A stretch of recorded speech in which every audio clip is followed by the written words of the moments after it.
গাজার আকাশে আগুনের লেলিহান শিখা, বিস্ফোরণের প্রতিটি শব্দ যেন আকাশকে ফুঁড়ে চিৎকার করে জানিয়ে দিচ্ছে এখানে জীবন আর মৃত্যুর মধ্যে কোনো ব্যবধান নেই। ধ্বংসস্তূপের নিচে চাপা পড়া মানুষের আর্তনাদ বাতাসে মিশে গেছে। এক মায়ের কণ্ঠ ভেসে আসছে, আমার বাচ্চাকে বাঁচান। কেউ কি শুনতে পাচ্ছেন? কিন্তু এখানে কেউ কারো কান্না শোনে না। এখানে কান্নার চেয়ে বড় শব্দ হলো ক্ষেপণাস্ত্রের গর্জন।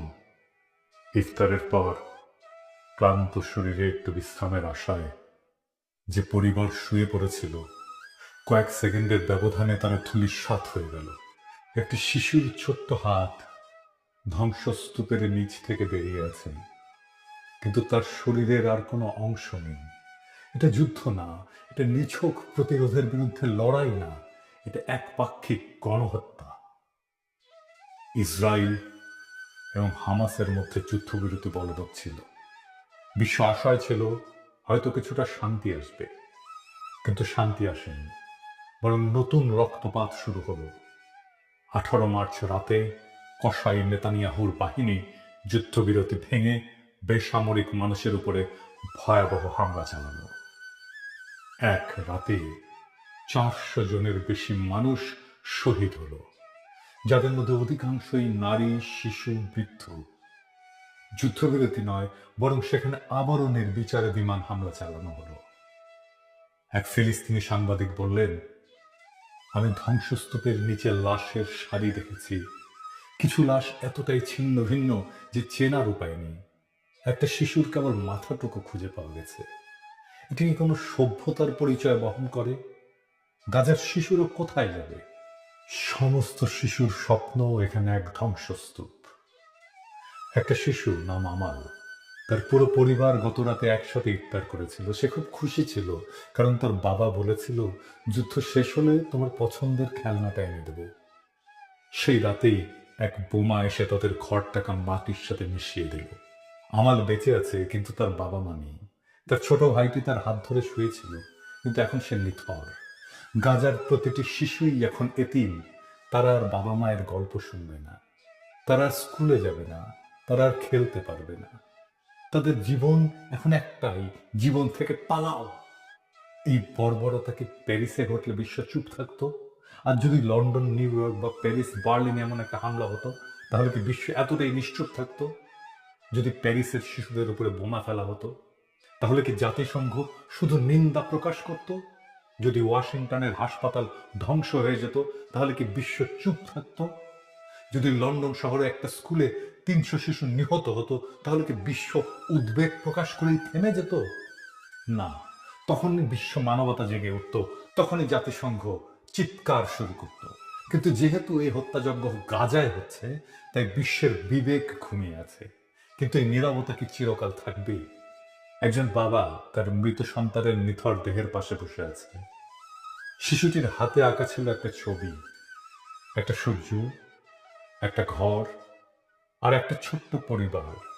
কিন্তু সেই ঘর এখন ধ্বংস হয়ে গেছে। সেই বাবা এখন নিঃস্ব। তার চোখ দিয়ে অশ্রু ঝরছে না, কারণ গাজার মানুষ এত কেঁদেছে যে তাদের চোখের পানিও শুকিয়ে গেছে। তিনি শুধু একটাই প্রশ্ন করেছেন, কবে থামবে এই গণহত্যা? ইসরায়েল কি চায়? ইসরায়েল জানে, তারা যত বেশি ফিলিস্তিনিদের হত্যা করবে, তত সহজ হবে তাদের দখলদারি। প্রথমে তারা ফিলিস্তিনিদের জমি কেড়ে নিল, তারপর তাদের ঘর বাড়ি ধ্বংস করলো, তারপর তাদের খাদ্য পানি বন্ধ করলো। এখন তারা একে একে হত্যা করছে, যাতে কেউ বেঁচে না থাকে। এটা ধ্বংসের একটা পরিকল্পিত নীতি। এটাকেই বলে এথনিক ক্লিনজিং। ফিলিস্তিন মুক্ত না হলে মানবতা মুক্ত নয়। গাজা পুড়ছে, কিন্তু শুধু গাজা নয়, এই আগুন একদিন পুরো বিশ্বকে গ্রাস করবে।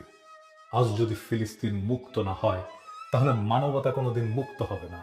আর যদি গাজার শিশুরা বাঁচতে না পারে, তাহলে পৃথিবীর কোনো শিশুই নিরাপদ নয়। আজ যদি আমরা চুপ থাকি, তাহলে একদিন আমাদের ঘরেও আগুন লাগবে, তখন কেউ আমাদের জন্য কথা বলবে না। এখন প্রশ্ন হলো, এই হত্যাযজ্ঞ কবে থামবে? পৃথিবীকে নীরব দর্শকের ভূমিকা পালন করবে? আজ গাজার রাস্তায় শিশুরা কাঁদছে, তাদের বাবা মা মৃত, আর আমরা যারা নিরাপদ ঘরে বসে ঘটনা দেখছি। আমাদের কি কিছুই করার নেই? অন্তত কণ্ঠ তো তোলা যায়। বিশ্বজুড়ে সাধারণ মানুষ সোচ্চার হচ্ছে, কারণ গাজার মানুষ শুধু একটা জিনিস চায়, জীবন। গাজার আকাশে আজও আগুনের গোলা উড়ে বেড়াচ্ছে। বাচ্চারা যখন মায়ের কোল জড়িয়ে ধরে কাঁদছে, তখন ইসরায়েলের যুদ্ধ বিমান তাদের ঘরগুলো একের পর এক মাটিতে মিশিয়ে দিচ্ছে। এই নৃশংসতা কেবল গাজার বিরুদ্ধে নয়, একটা মানবতার বিরুদ্ধে নৃশংসতা, একটা মানবতার বিরুদ্ধে এক নির্মম অপরাধ। তাই আজ যারা আমার এই এপিসোডটি দেখছেন, তাদের সকলেরই মনে রাখা উচিত, গাজার মানুষ আজ আমাদের সাহায্যের জন্য চেয়ে আছে। আমরা কি চুপ থাকবো, নাকি তাদের পাশে দাঁড়াবো? পৃথিবীর বিবেক কি জাগবে, নাকি আরো হাজারো শিশু ধ্বংসস্তূপের নিচে চাপা পড়বে নিঃশব্দে? মাহমুদ নামের এক ছোট্ট ছেলেকে উদ্ধারকারী দল ধ্বংসস্তূপ থেকে বের করেছিল। তার নিথর দেহের পাশে ছিল একটা স্কুল ব্যাগ। ব্যাগের ভেতরে লেখা একটা ছোট্ট চিঠি, আম্মু, যুদ্ধ কখন শেষ হবে? আমি কি বড় হতে পারবো? আমি ডাক্তার হতে চাই। এই চিঠির উত্তর কে দেবে? ইসরায়েল, আমেরিকা, জাতিসংঘ, নাকি সেই বিশ্ব যারা শুধু চোখ বন্ধ করে রাখে? মাহমুদ আর বড় হবে না।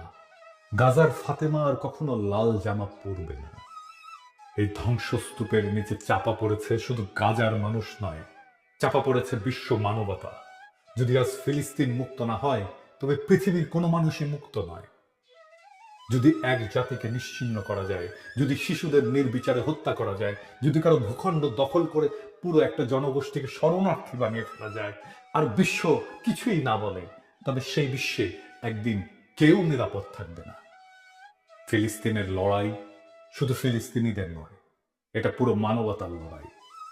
কিন্তু একদিন সেই ধ্বংসস্তূপের নিচ থেকে যেদিন নতুন ফিলিস্তিন জন্ম নেবে, যেদিন প্রতিটি শহীদ শিশুর নাম স্মরণ করা হবে, যেদিন মানবতা আবার মাথা তুলে দাঁড়াবে, সেদিন আমরা গলা উঁচিয়ে বলবো, ফিলিস্তিন মুক্ত হয়েছে। আর সেদিনই মানবতা মুক্ত হবে।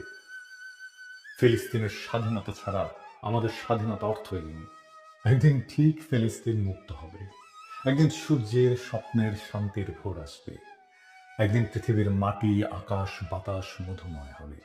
সেদিনের অনাগত প্রজন্ম আমাদের অক্ষমতাকে, আমাদের কাপুরুষতাকে, আমাদের স্বার্থপরতাকে ক্ষমা করো। হে মহান সৃষ্টিকর্তা, তুমি আমাদের ক্ষমা করো। তুমি বৃথাই আমাদের শক্তি দিয়েছিলে। এই দীনতা, এই কাপুরুষতা, এই অক্ষমতার দায় আমরা নিলাম। Free, free, free Palestine. No more murder, no more lies. ইনকিলাব জিন্দাবাদ।